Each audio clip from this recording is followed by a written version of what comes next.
Oh, and what a wonderful introduction. I can hardly believe that that's me. And I am so delighted to join everyone here today at this channel on these platforms going live. Folks aren't looking for perfection.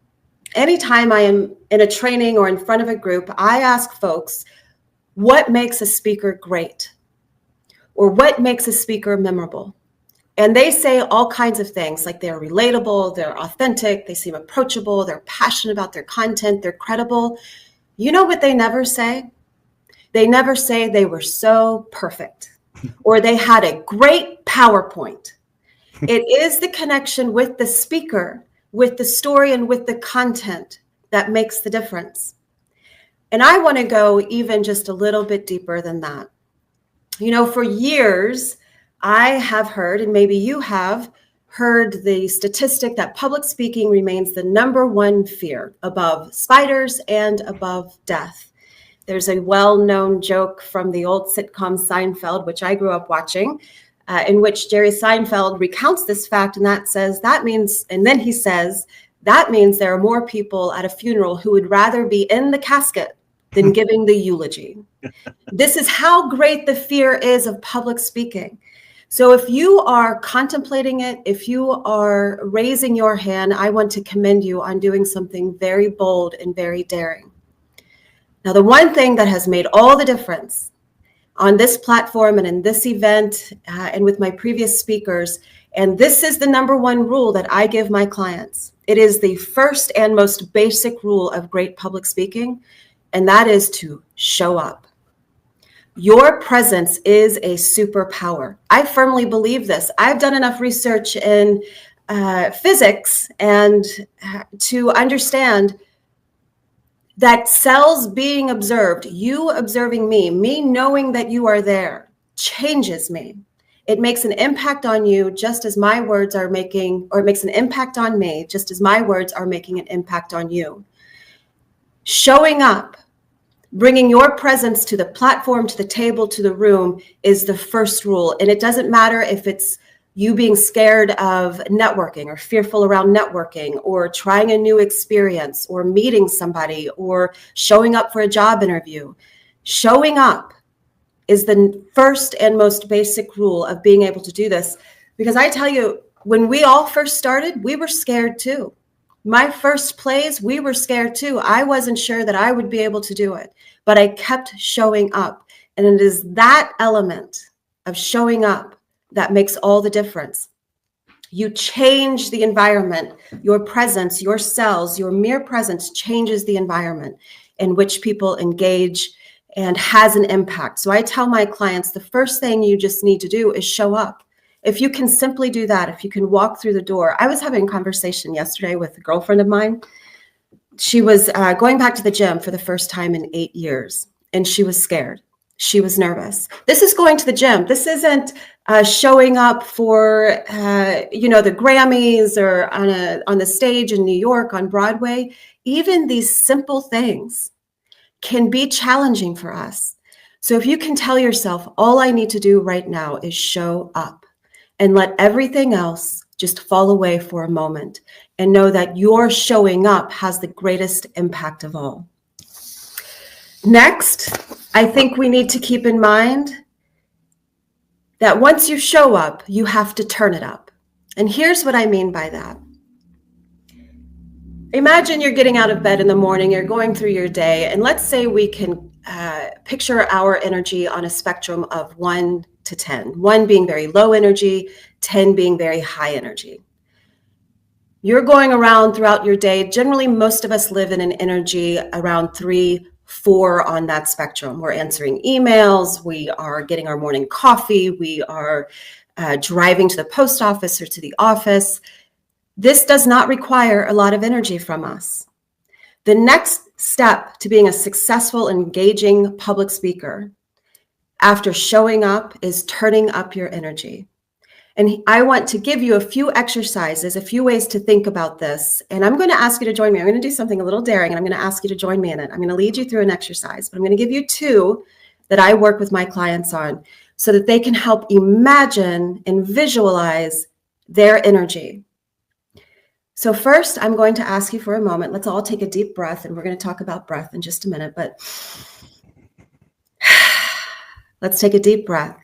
And if you're watching this, I invite you maybe to close your eyes if you'd like. And just for a moment, I want you to imagine a row of lights along your spine. Now, I did not create this exercise. I heard this somewhere. I cannot take credit for creating it. I found it to be incredibly effective, though, and I have adapted it and adopted it into my work.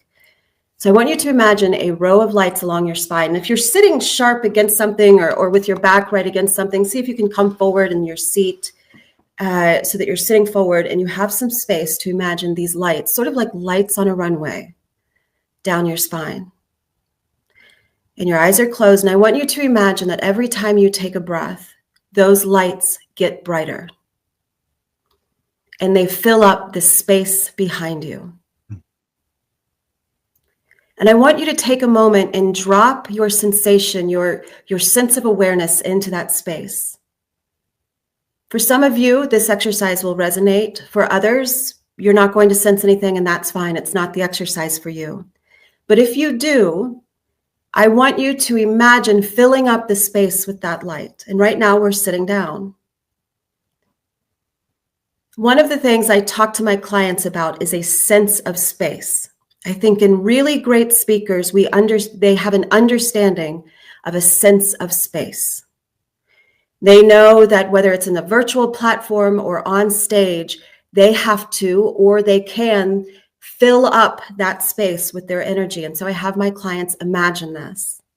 It's not tangible, but it is real. So here's the next step. We're going to stand up and I'm going to join you. So if you're watching this and if you can be hands-free, or perhaps you're watching it with headphones and on a mobile and it's in your hand, and that's fine, I'm going to invite you to stand up.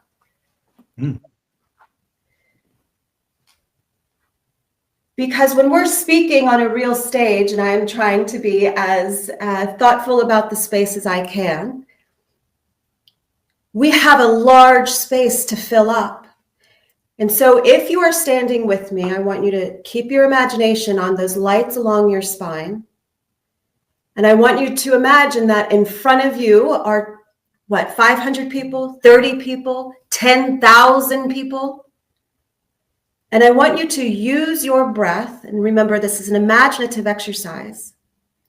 I want you to use your breath to expand that sense of energy coming from you. You might find that it changes the way that you carry yourself. You might find your spine becoming straighter. You might find yourself opening up across the chest. We know that our physical body, both internally and externally, has an impact on the perception of our confidence, especially in a Western business corporate world. There is an expectation of what confidence looks like. One of the previous speakers quoted Amy Cuddy, a video that I often include in my own trainings about the connection between the body and your presence and what people sense from you and what you sense from yourself. So just for a moment, turn the lights off. Did you feel a little collapse? Did you feel a little shrink? So I want you to take this exercise with you as you think about showing up places and you do feel that fear. Take a moment and play with this exercise and feel yourself filling up the space. It also has the wonderful ancillary benefit of breath and breathing. We need our breath, of course, for our voice. Without breath, there is no voice. If you were to blow all of the breath out of your body right now and then try and talk, you can't do it. Your voice needs breath. And the bigger the space, the more breath you need. So I invite you to play with this. And of course, breath also calms us. It centers us.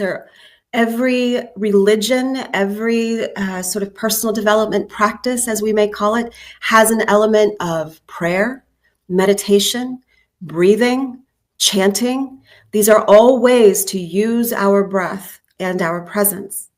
So first is showing up, being courageous enough, daring enough to simply show up at the set event and do a terrible job. That's fine.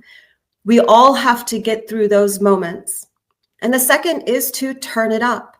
So going beyond the fear, going beyond simply the basics of showing up, the next step is to turn it up. And lastly, and this kind of encapsulates what I've touched on already, is the idea of filling up. And I want to talk to this about in two different ways. Number one, filling up internally and filling up externally. The exercise we just did about filling up space, because as a young actor, you sometimes have big stages that you have to fill, both vocally and physically. People in the back have to be able to see you. So getting comfortable filling up space, right? There is all this space in this screen that I can fill up with my body, that I can use in the virtual space and, of course, in real life. We have space to fill up, and becoming comfortable filling up that space is a part of the practice of being a public speaker, getting comfortable in those spaces. So that's sort of the external idea of filling up the space beyond you. And then internally, I like to take a moment to fill up, one, with breath. I like to take a moment to connect with my intention. I like to take a moment to think about the audience and let that fill me up. If I can get my mind off of the nerves, off of the circulating thoughts that may be in my head, what if the tech goes wrong? What if I misspeak? What if the lights go out? What if someone interrupts me? What if they don't like me? What if I'm not good enough? Taking a moment to drop in and fill yourself up with breath, to fill yourself up with the intention, your message, the audience, the way you want to impact them, the way you want to empower them, interrupts those anxious thoughts. So to recap, I have these 3 recommendations for being a better public speaker based on my years of experience on stage and in training and research and coaching and facilitation. Number 1, show up. Show up when you're going to say you're going to show up. Show up for yourself, show up for other people. Nurture the courage it takes to show up, like my friend did at showing up at the gym. Because when we talk about this fear of public speaking, it is not that we have to worry about the fear of public speaking. What we have to get used to doing is handling fear. And I have a wonderful exercise that I do with my clients, another visualization around fear, to help us imagine it, work with it, because there is always going to be fear. At every evolution, at every upward level you take, fear is going to be there, whether it's the fear of public speaking, whether it's the fear of rejection, whether it is the fear of a no, whether it is a fear of whatever it is. But right now, we live in a world of all kinds of chaos, all kinds of political and personal, individual and collective fraughtness. And so we are constantly facing fear. And so learning how to face fear, regardless of what circumstance, is the important fact. And it takes courage. Public speaking takes courage. And courage begets confidence. The more that you do this, the more that you step into your big, bold, daring ideas of wanting to speak on a bigger stage or to a bigger audience or to show up on 3 platforms live, these things can be fear-inducing. And so this practice of working with fear is very important and is one thing that often we need coaching, guidance on. It's not something we sort of do naturally, right? We run, of course, are designed at that lizard brain level to shrink away from things that scare us. But we are coming to a new level of consciousness and know that, like warriors, we have to face these fears and walk through them, because on the other side is something really amazing. So first you have to show up, and then you've got to turn it up. You've got to turn up your energy from that maybe 3 or 4 that we typically go throughout our day in, to a 7, to a 10, to fill up that energy or to turn up that energy, to turn it on with those bright lights on your spine, as if you are shining for all the world to see. And then we have to fill up with breath, fill up with intention, fill up with connection, fill up your space internally and externally. These are three building blocks or three challenges of cultivating any success, I think, in any area, whether it's public speaking, whether it's speaking in a meeting, in a boardroom, with a nonprofit, at your church, in an organization that you're a member of. You have a story to share. You have an idea to share. You have, a challenge that you need to voice, whatever it is. These three things of showing up, turning up, and filling up will help you be a better public speaker. And I want to invite you to join me. I have taken the liberty of writing my information down here. So I am going to ask you to join me. I have videos on this at my YouTube at Kate B Coaching on YouTube. And I invite you to join me at Kate B Vocal on Facebook. I post videos, I have a blog, and I, of course, coach. Invite me to speak to your group, to your organization, to take a deeper dive into your presence and the superpower that it is. Thank you so much for this opportunity, and I look forward to hearing my fellow speakers. Thank you.